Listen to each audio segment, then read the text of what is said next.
everyone, this is Yana Smakula for SimonsStamp.com, and today I'd like to invite you to stretch your holiday stamps beyond the holiday season. Simon released a number of gorgeous Christmas and winter stamps, and with the winter being almost over, I still want to use them all year round. So today I challenged myself to come up with a few fun ideas to use these stamp sets even after the holidays. Here I have the Gifts of Love stamp set, and there are a few images in this set that can be used for simple pattern stamping, like this Christmas tree triangle, the other tree in a form of 3 little triangles, the little horizontal lines, and even the little stars. All of these can be used to easily create fun background patterns for cards, tags, and so much more. Here's a quick look at my practice sheet where I tested out the patterns I wanted to create. I have this fun one in the middle that I did by stamping the 3 triangle Christmas tree. I also have a star pattern stamped using a combination of 3 stars.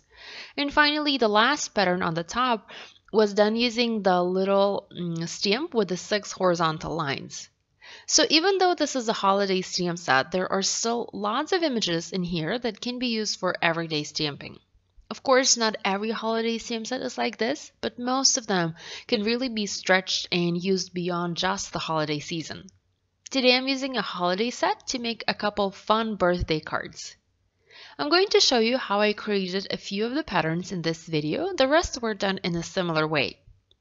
I've already mounted the large Christmas tree image, the triangle, onto a clear block with grid lines, and I'm going to stamp this image repeatedly using Simon's Duckling ink. I'm using clear block with grid lines. However, it is quite easy to align this image using even a simple block. Although having grid lines or using a special stamping tool does help a bit if you want your alignment to be perfect. When stamping backgrounds using individual smaller images, I always like to start in the middle and work my way out. However, it doesn't really matter. You can start at the top, at the bottom, in the corner. I like to start in the center because I feel it makes my pattern more balanced this way. So I'm stamping the triangle image, rotating it 180 degrees every time I stamp. I'm using just one color of ink, but you can also incorporate several for a more colorful summery background, for example. So first I'm stamping the first row in the middle, and then moving down, and then moving up. And here's a quick look at this stamped pattern, fun and colorful, and you can't even tell that I used a Christmas tree image to make it. So the next pattern is done using the small 6-line image. This one will take a little bit longer simply because the image is much smaller and it needs to be stamped more times to fill in the background for an A2 card. I am starting in the center and working my way out and rotating the stamp image to make the pattern more diverse and fun. Again, you can use 2 or even more colors of ink to make it more colorful if you want. Here's a quick look at the other patterns that I created using images from this holiday stamp set. Fun, right? My favorite are the first 2. I'll be using them to make cards today, but the other 2 patterns are also beautiful. I'll save them for another occasion. So to decorate my cards, I'm using 2 more images from the Gifts of Love stamp set. The little critter, let's call him Stuart, and a pile of gifts. I'm going to stamp Stuart and his gifts using Simon's Intense Black ink and color these images with a few Copic markers. So the idea is to have Stuart hold a bunch of gifts, not for Christmas, but for another occasion, say birthday. So I'm stamping 2 of these right away to save some time, and I'm going to color 2 of these at once. I did ended up stamping more and coloring more simply because I really enjoyed doing that. I'm using just a few colors of markers to color these images. I'm starting with a warm gray W1 and quickly adding some shading to the critter. Now, I am far from being a Copic pro, but I do love to occasionally play with my markers and do some quick coloring here and there. Next, I'm using R22 and R24 to color the scarf, and also using identical colors to color the pile of gifts that Stuart is going to be holding.